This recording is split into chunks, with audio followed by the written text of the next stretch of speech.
Good afternoon, this is Daniel Johnson. I am a writer and a Taoist Master, and I am the Practical Taoist. Today I'm going to be speaking about misinformation. I call it misinformation in the information age. I was watching the Republican convention, and my sister was telling me all about QAnon the other day, and it kind of inspired me to go down this path. Now we tend to think that, okay, a lot of this has to do with our current president, who seems to have a knack for misinformation and out-and-out lying. However, he is just a symptom of what is going on right now in the larger world. And it is unsettling, but there is a reason for it. There's a very good reason for it, why normal, seemingly sane people could believe something like QAnon. So, QAnon. What you're trying to tell me is that there's this secret organization at the highest levels of government where anyone who's not a Republican is involved in a satanic cult and runs a child molesting ring. And Donald Trump, although he isn't aware of it, is an angel sent by God who is trying to, and the only savior of the world. Did I get it just about right? Makes no sense whatsoever. However, and there's a lot of conspiracy theories that are going on. So why do people actually want to believe that stuff? Well, there's a lot of different reasons. It has to do with the way that people think. So I'll talk a little bit about that right now. I'll break down the elements that are going on. The way that people think and what's going on in society right now. There's a whole bunch of elements that are fusing together to make this whole perfect storm that we find ourselves in, where news becomes fake news.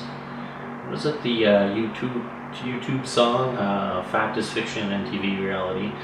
Well, yeah, the things that are fact and the science right now is being sidelined for fantasy and speculation, and not even speculation, fabrication, to meet people's personal agendas.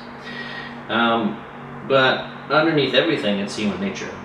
People are driven and they make decisions not because it's the best decision that makes logical sense, but because that is their desire. That's what they want to get out of it. And all people are that way. Even the most balanced and altruistic people fit under that framework.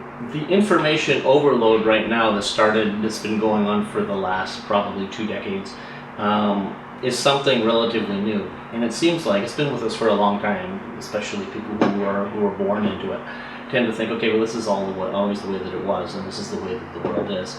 But if you go back to our history as a people, several decades back, we weren't like that. The society wasn't like that, and people aren't taught that way, and people are not necessarily suited to be intellectual and to have a certain level of education.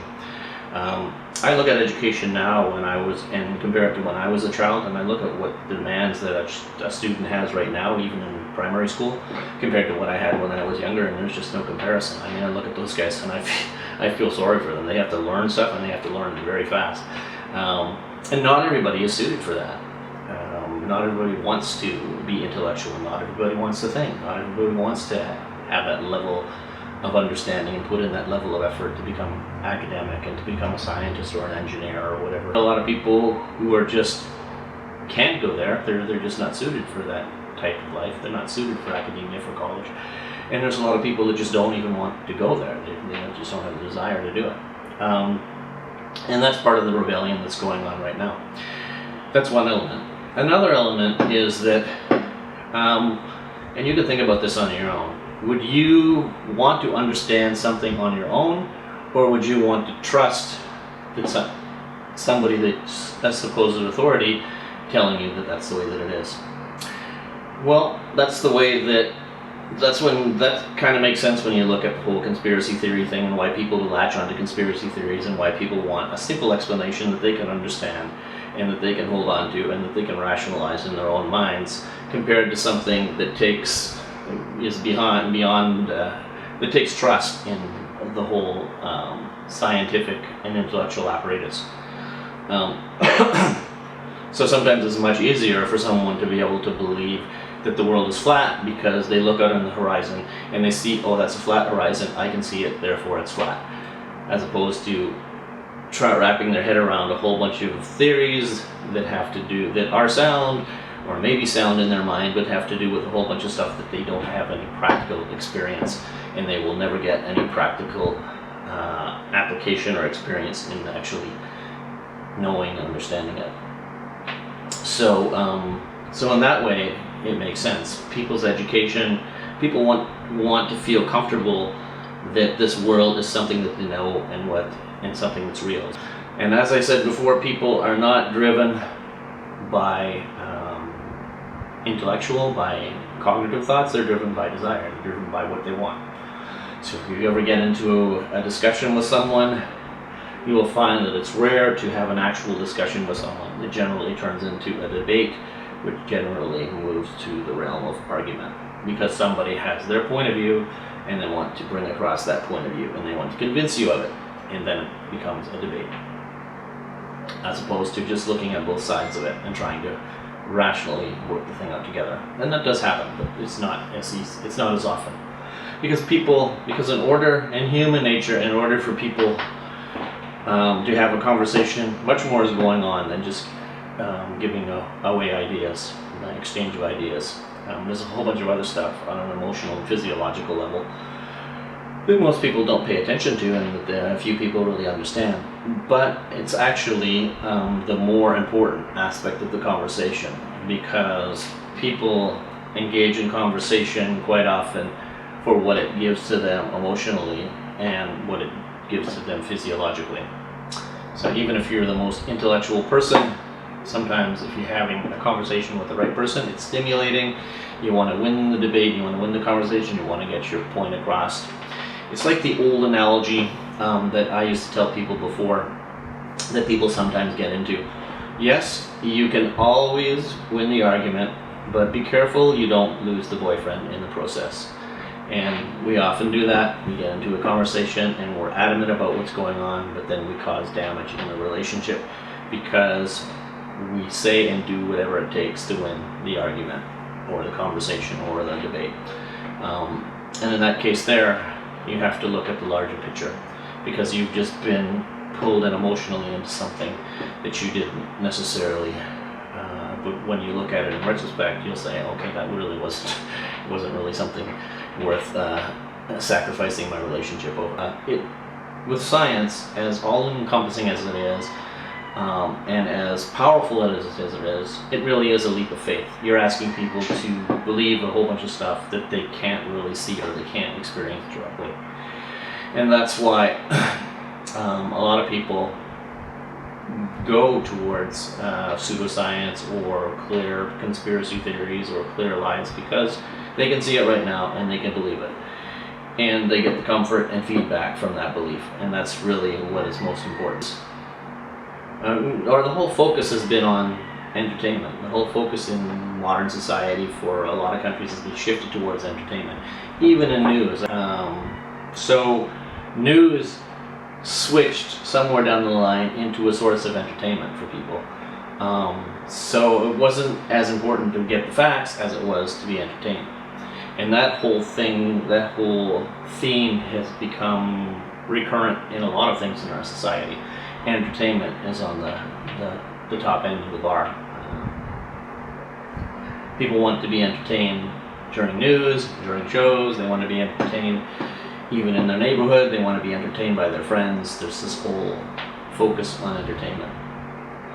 So the more sensational the news can be, the more sensational the story can be, then the more entertaining it is.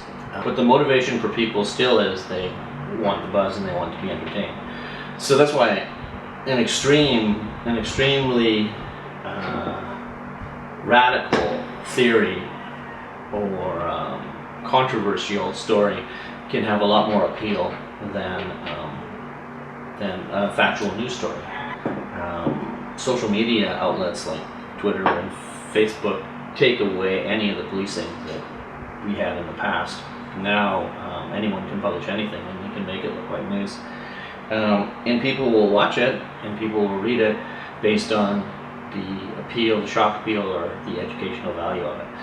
And if enough people do it enough times, then it starts to become reality. It starts to become a belief, because you can always build up, if you lie a little bit, you can always build up a convincing argument for just about anything. And a lot of conspiracy theories or the yellow journalism news is not encumbered by having to prove that it's factual, and that's what typically happens. That's how stories like QAnon and groups like QAnon can come in with these completely fantastic stories that really don't make any sense whatsoever, and they have no basis in truth, because the person who comes up with them knows that they don't have to prove their sources, they don't have to prove their facts, they just have to come up with a story, and it just needs to be entertaining first of all, and it also just needs to stand up, sort of. And if it does that, and they can do the regular techniques to get it out to lots of people, then in time there will be people that will be interested in it and will believe in it. And if enough of those exist, it starts to pick up weight, and then seemingly rational people start to believe in it too. Why? Because everybody else does. It's just like what I used to say when I used to write news. When you're a news writer, you have the power to create fact, because people will read it in the paper and they'll think it's true no matter what you print in there. And that's become sort of the norm on the internet. A lot of people believe stuff that's on there just because it's on the internet, and it's not necessarily fact. Underneath all of it, it's human nature. People do things because of pattern, repetitive pattern. They get used to doing things. So in society, people are being conditioned to think a certain way and to believe a certain amount of things, a certain way, through the repetitive patterns in media that's out there around them. Also, people are not motivated to discover things and to learn things through intellectual pursuits. People are motivated to learn things through desire. Even if you go to school primarily maybe because it interests you a bit, but even your interest is something that has to do with emotions. But typically it's because you want to get something out of it. You want to get a career, or you want to become famous in some way, or you want to be able to get your artwork out there, or you want to be able to become proficient at something so that you can have a good career. There's always a desire behind it, an emotional desire. And it's like that with everything. And so the thing to remember in your day-to-day life is that everything comes down to primarily your desire and your patterns. And I've written a lot about that in a lot of my self-help books, and the quality of thinking and physical intelligence. You can read those books if you want to find out about that. I went through a lot of that, the whole landscape of the mind and mental patterns while I was overcoming dyslexia and training in the temple. And I turned it into a system for people who are not necessarily interested in going the whole long 12-year process that I went through of spending time in a temple and really understanding the mind at that level. But they just want to use patterns that they have inside of themselves and their abilities that they have right now, and do simple techniques to make positive and lasting changes in their life. And that's what the whole quality of thinking and physical intelligence systems really do. And they can be applied by just about anyone. All right. So you can see me in more of my books if you're interested on Genesis2112.com. All right. Or you can search for Suli, S-U-L-I, Daniel Johnson, Suli Daniel Johnson on Kindles, iBooks, or Barnes & Noble. All right.